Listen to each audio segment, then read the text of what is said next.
आज आम प्रस्तुत करवा छुई आलू बेसर। प्रथम तेल दे फुटण फुटेबा से काटिक रखा गोटे पियाज होता गोटे रसुण अल्प अदा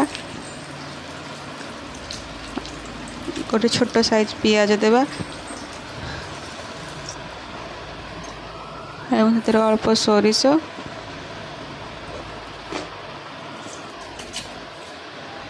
अल्प जीरा दे बाटिदेवा।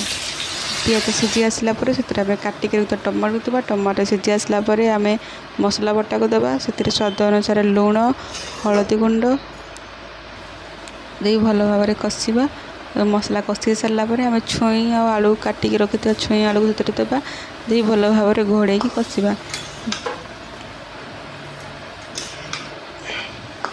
छुई आलू भल भाव कषि सारापर से आम पानी देवा पानी फुटी सारापर प्रस्तुत हो गला छुई आलू।